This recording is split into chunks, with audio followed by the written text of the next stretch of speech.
Matt from Pells. Today we're going to be doing a walk around of the Massey Ferguson GC 1700 series. There's four models in the lineup. There's the 1705 and the 1715, which are tractor loaders. There's the 1710 and the 1720, which are tractor loader backhoes. The 1705, as we see here, and the 1710 are 22.5 engine horsepower at 2,600 RPMs. And the 1715 and the 1720 are 25 engine horsepower at 3,000 RPMs. Let's go ahead and start with the operator's area. Here we've got the joystick integrated into the dash right here for the loader. This would also run a front mount snowblower or the front blade or rotary brush. All the way forward on the joystick is going to be your float position for the loader. Otherwise, it's your different positions to run it up, down, and tilt the bucket. You've got your engine RPMs or your engine throttle is right here. You've got your four-wheel drive lever. Down is four-wheel drive, up is two-wheel drive. Right here is your three-point lever. Pulling it back will raise it, pushing it down will lower the three-point implement, or it raises and lowers the mower deck. Right here is going to be your two ranges for your hydrostatic transmission. Down is high, back is low. Then down here we've got our forward and reverse hydrostatic pedals. Forward and reverse is off to the side there. We have cruise control up here, which is going to set the pedal and hold it. So for mowing a large area or rototilling a large garden, you don't have to constantly hold your hydrostatic pedal. It's released by pressing the pedal, or if you press the brake pedal. Down here we have got our flow control for our three-point levers. So when this is adjusted, it will control how fast the three-point levers go down. And when we come up here, this is going to be our ignition, and right here there's a detent position, which is for the glow plugs, which will preheat the engine in the winter. Now if we come around to the other side here, right here we have our brake. This is our lever for our parking brake. You push that down and take your foot off the pedal and it activates it.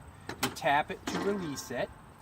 Right here you have a differential lock. This will lock the two rear tires together, so if you get really stuck, it's to help both of them traction out of a hole. Over here we have our rough cut adjustment lever. This is going to set our rough height of the mower deck. The fine setting is set by the four wheels on the mower deck. The tractor is standard with a mid-mount and a rear-mount PTO, and these three levers control that. This lever is like an on-off switch for the PTOs. This one here is your mid-mount PTO, and this one here is your rear-mount PTO. The two outer ones are going to select what this turns on, and you can either have one or both on together. It doesn't matter, they're independent. And then, of course, the most important feature here is for your favorite beverage, to keep it held for you while you're mowing, tilling, or whatever else your heart desires. Now let's move on to the engine compartment and the front loader. Alright, here in the engine compartment we have a 3-cylinder diesel engine. It's reverse mounted so that it's intaking air freshly from the operator's area. You've got a quick access to the radiator screen, which the radiator's right here. You got your radiator screen so you can keep it clean, so you're getting good airflow. You also have mounted right here, you've got your air filter, which by just popping this strap, you can twist it out and get at your air filter very easily. You've got your oil fill, which sits right on top of the engine here. You've got your radiator fill right here. That's your overflow tank. You also have your battery and fuses right here to get at, which is quite easy for the operator to get at. Now when we come down here, you can see on the side of the engine, we've got our oil filter. We also have a cast iron engine block on it. And then when we come around to the other side, we can see over here that we have the engine oil dipstick marked in bright yellow, so it's easy to get at. Now when we come out of the operator's, or I should say the engine compartment, right here is going to be our loader hydraulics, the quick disconnects. Very easy to get at. They're lettered, and they just correspond with the decal that's right here.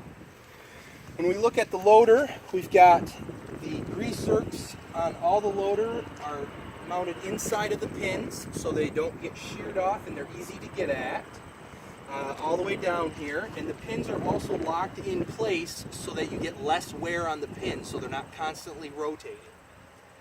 When you want to take off the loader, you use the built-in stands, which are right here. You flip those down, pin them in, and you use the bucket and the stands to take pressure off the two pins. You got one on each side.